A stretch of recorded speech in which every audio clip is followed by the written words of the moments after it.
I remade BFDIA 5B in Scratch. Here's how. So first I'm gonna need to work on the title screen. I'm probably first gonna work on this place over here where all the characters are, and this is 5B. Okay, so here's a brand new project. So first I'm gonna rename this to the title screen, go in and, sorry Scratch Cat, bye, and make a background for this. But first I need to tell you why I'm even making this game. I thought, what if I combined my love for object shows and making games into one? And that's how I came up with the idea of remaking BFDIA 5B in Scratch. Okay, so time to get work on the background. Oh, wrong image. Anyways, I'm gonna import a reference image so I can get the color of the background. That's it right there. Now I'm gonna add it to this, and there we go. Time to get work on a bunch of stuff, like variables and setting all of this clone stuff up. I'll speed it up and see you there.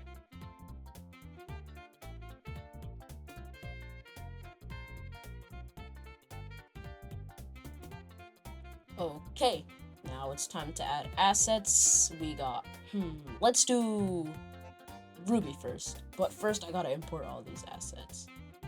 Scrolling along, backpack. We got Ruby.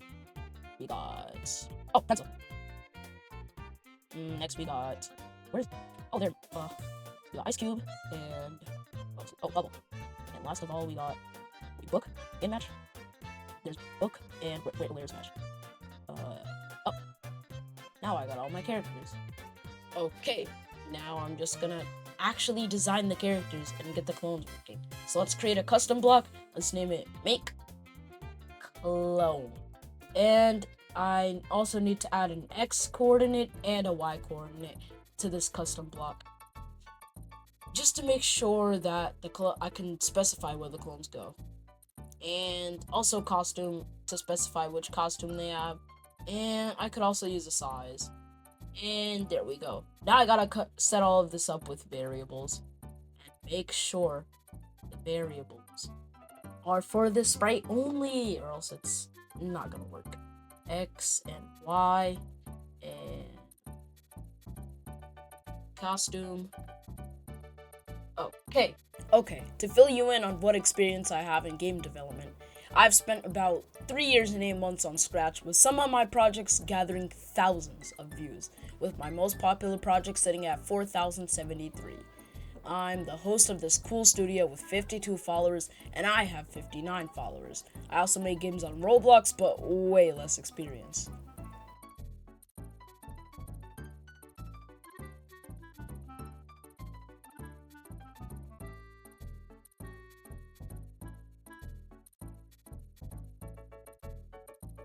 Okay, let's design the buttons. Let's first do the Watch BFDIA one. And you know what I'm gonna turn it into? Watch Dominkas! Because, I gotta add some advertising for the channel. But speaking of that, I'm trying to reach 400 subscribers by the end of the year. So I'd greatly appreciate it if you hit that subscribe button. Come on, it's right there.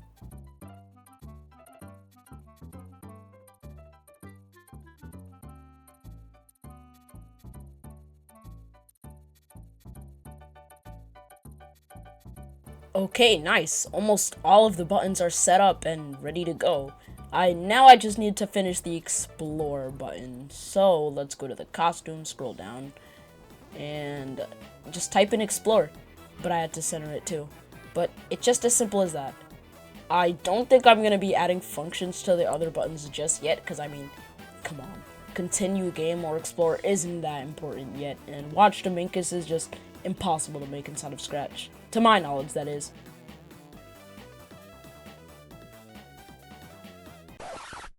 You might be wondering why I'm searching up Ironplate's PNG. Well, in the BFDIA 5B's level select screen, it has something I'd like to call a scrolling frame, or as Roblox refers to it. It lets you scroll and the contents inside of it don't go out. Normally, it would be hard to make in Scratch, but I have a trick up my sleeve.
That took a while. I'm finally semi-done with the main menu and the level select. So now it's time to design level 1. Okay, designing level 1 wasn't that hard, but it did take a little while, cause, you know, it's a whole entire level.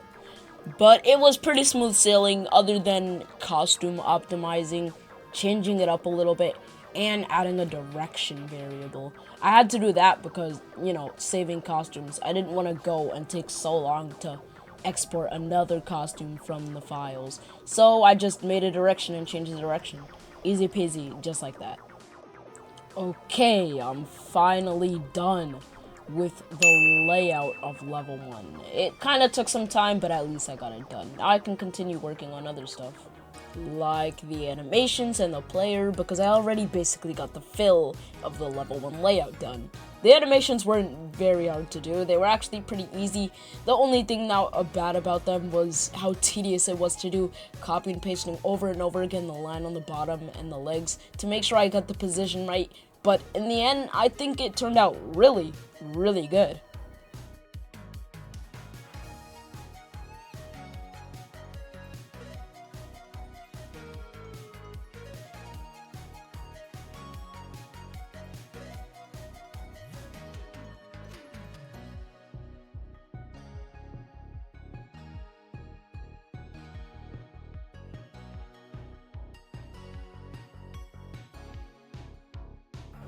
So right now I'm just realizing I forgot that Book's arms actually goes back and forth when she walks. How could I forget that? So now I gotta edit all of these walk cycles again. But at least I fixed this bug. Anyways, time to get to walk cycling. Okay, well, now that I got the arm movements done for the right walking cycle, I still gotta do it for the left. But hopefully it'll be easier. I don't have to name it this time. Okay, so in this part, I was just trying to make it so that each direction you walk has a different idle animation and walking animation. It was a little hard to make at first, but I eventually got it working. There was some bugs, but I'm finally done with the animation. Okay, so making Book's dialogue was pretty easy, but there's a pretty cool trick I used to make it so you could also press enter, because normally pressing enter isn't possible on Scratch, but in this clip, I show you. If you use pressing key and you get a join block and you put enter in the first one and leave the second one blank, it'll act as if you're pressing the enter key, and which you are. I'm surprised how this works, but it's pretty cool. Anyways, I also just forgot that in BFDIA 5B, it's kind of slippery if you think about it. You see, I still slide a little after I move. That's kind of easy to add, I just forgot. And also, I gotta change the control to the spacebar instead of the up arrow.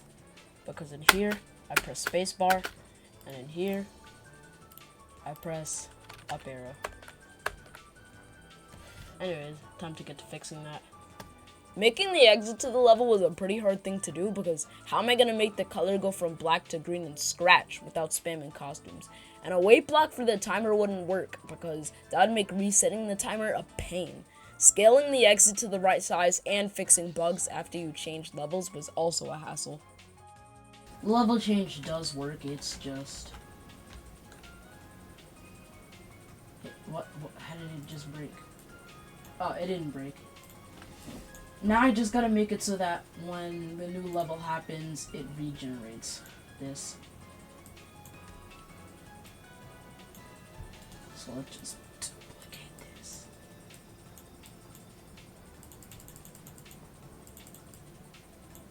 And put this down here. Make this new level. Level 2.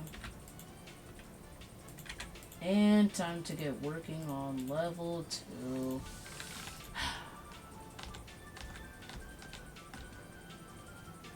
Yep, it works. Anyways, time to get working on that. Anyways, here's the game so far.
Final part. We made it so far in this game, and this is where it ends in the video. Just finishing up the second level. It was a fun journey, but I might continue it. How about 10 likes for a part 2 of adding more levels and polishing up the game? Anyways, bye.